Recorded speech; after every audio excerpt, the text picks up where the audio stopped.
All right, hey everybody, just a little before 11 o'clock now on Tuesday, December the 6th. And here we are talking about the tropics. Not unheard of, but certainly not what you would expect to be showing up as the topic of conversation here in Florida. In early December, but here we are. The good news, though, is that it's in the middle of the Atlantic, but still something to look at, something to track, and something, of course, that we're keeping an eye on. So let's do it. Glad you're here with us. Again, I'm Tampa Bay Meteorologist Grant Gilmore here, the meteorologist for Brightside. But let me run you through what we're tracking out here. Invest 99L. National Hurricane Center finally decided to leave this little dot on the map for us to keep an eye on, though we've been watching it in the models for the last several days, but it's at least now showing some promise for the potential of development there. It's a good 800 miles to the northeast of the Leeward Islands. Let me take you down there so you can get a closer look at it. On the satellite, you see there at the surface, you have a pretty well-defined area of circulation there around the center of that low pressure system. So you're looking at the center of it right about there. And the thing about this is that we talk about the difference between tropical and subtropical systems. Tropical systems have the strongest winds with them, usually around the center of the circulation, right there pretty close to the center. But when you see subtropical systems, you start to see that those stronger winds extend out and are embedded within that comma shape there. So it's definitely, if it develops and as it develops, a subtropical low, because you still have it feeding off of the warm waters of the Atlantic there. Those waters are actually still above 80 degrees.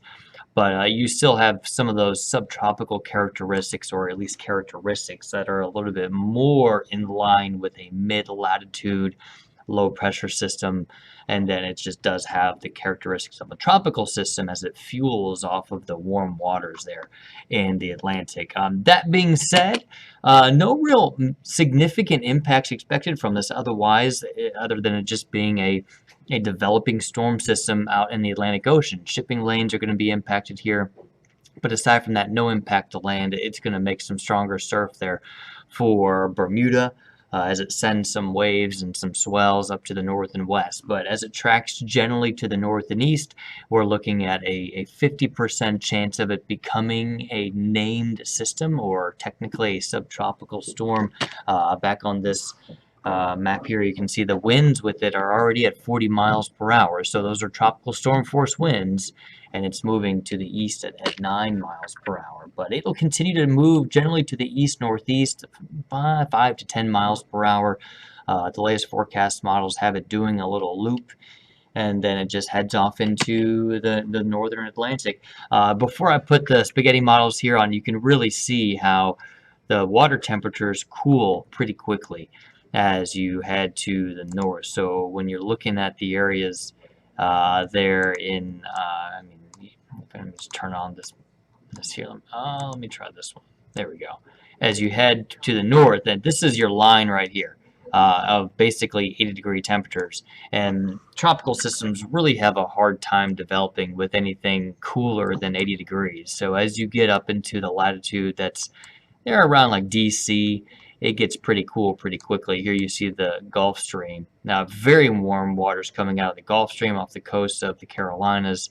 But once you get up there into those northern latitudes, that water temperature gets chilly, and then you see up into, the European coast. It's pretty chilly air, pretty chilly water, and same with off the Canadian Maritimes there, pretty cold water.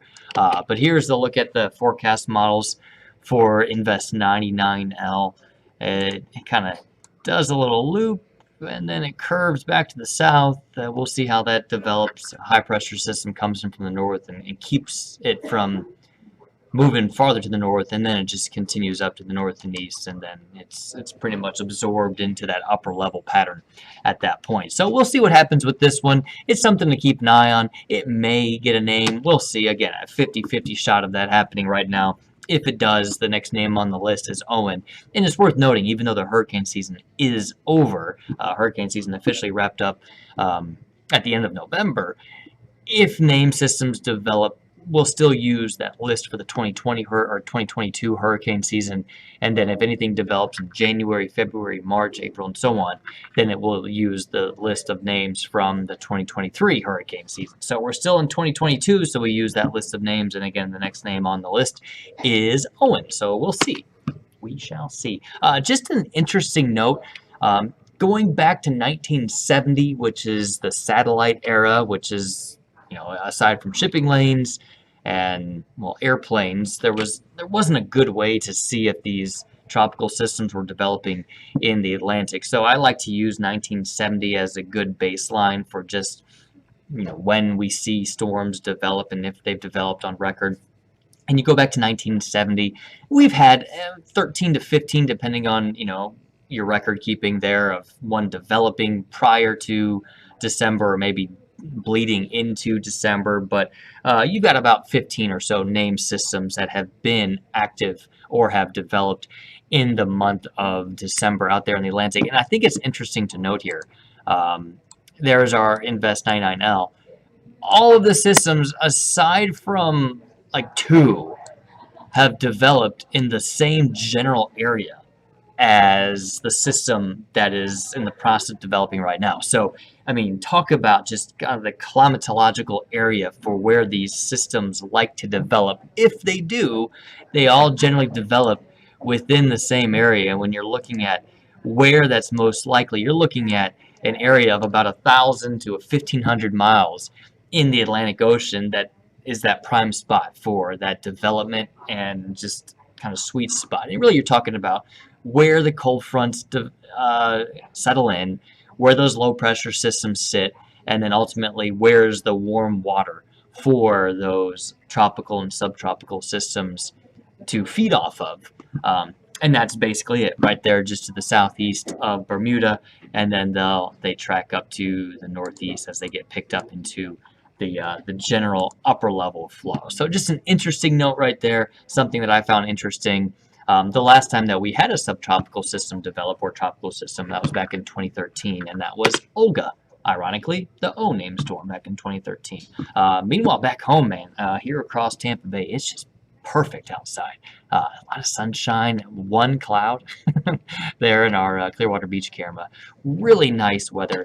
Well, we've had really nice weather, and that continues. Temperatures as we head into the noon hour, or toward the noon hour, in the middle and upper 70s. We just got that 11 o'clock observation in, so already shaping up to be a really nice day across the entire region. We've seen a couple of clouds up to the Nature Coast and off the coast of Tampa Bay, but most of those are pretty much all but dissipated. High pressure is the main game in town for us, so it's pretty much parked right on top of us. That's giving us our stable sinking air. High pressure is really a bunch of air. It's just that high pressure pushing down, and that limits the development. Typically, it comes with drier air as well. On the western side of high pressure, you've got a flow of moisture coming up, and that's feeding all the rain that's then riding up and over that warm front and moving into that colder air mass into the Carolinas and the Mid-South and Mid-Atlantic. So they're dealing with the cold air at the surface, warm, moist air riding over that warm front, bringing them just a chilly and damp start to the day up into Knoxville, Atlanta, the Carolinas, seeing that really chilly air as well. Meanwhile, we're under that ridge of high pressure, and it's just beautiful. A lot of sunshine. I'll show you the future cast just for those of you who don't believe me what it's going to look like later today. Scattered clouds, maybe. I mean, mostly sunny skies. Temperatures are going to be in the upper 70s and lower 80s for us today. And then tonight, just much more of the same. A lot more of this really pleasant weather. Mid-low 60s for most of us out the door tomorrow morning, and then tomorrow afternoon it's a lot more of the same again. Low, mid-80s, plenty of sunshine. Maybe some sea fog. You see that up in the Big Bend area. That would be some sea fog up there, so we could see some of that. Slightly cooler air moving in from the north, maybe moving over some of the warmer waters. It's actually pretty warm water in the Gulf of Mexico right now. In fact, let me move back to this. I thought this was really interesting. I was looking at this earlier this morning. Let me switch over to our sea surface temperature map here. Look at this. It's really warm water right out, right? There's the This is called the loop current. So that loop current is ultimately what feeds into the Gulf Stream right there. And then this water right here is pretty cool. So you get some warmer air that moves over that cooler water, and you'll get some sea fog developing right there. But right out over the central Gulf of Mexico, man, that water is warm. Look at that. Here, let me put on a 87, 88 degrees, really warm water coming out of the Caribbean. That is crazy. Really warm stuff there. Kind of neat to see that. I don't mind seeing the loop current that warm when we're out of hurricane season and we really don't expect anything to develop. But if that were the case in September, October, November, you'd have to watch out for any potential development, which we did.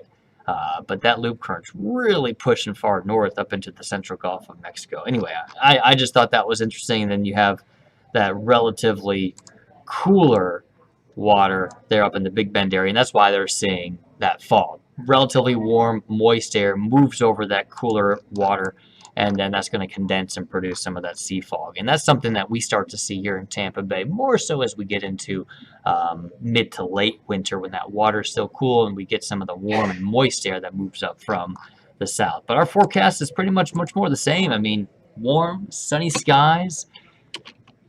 Temperatures running about 5 to 7 degrees above normal. Our normal high this time of the year is 75, 76 degrees. So we're definitely creeping up there into actually the near record territory. I think today's record high temperature is 84 degrees. So not too far off that record high temperature. And tonight temperatures are going to be in the mid 60s. So really nice weather on the way for us for the next several days. Quick look at the 7-day forecast showing you sunshine, upper 70s, low 80s continuing really for the near term. But at least for the topic of the tropics, keeping an eye on Invest 99L out there in the central Atlantic, moving to the northeast. No impact to us, hardly any impact to any land, except for maybe in the long term going up towards Europe. But in terms of the United States, we're just watching it out in the Atlantic. No worries. All right, guys, that's it for me. I'll wrap it up. You guys have a great rest of your Tuesday, and I'll be joining you guys on TV with Courtney Robertson starting at noon. We will see you guys then. Have a great rest of your day. Take care.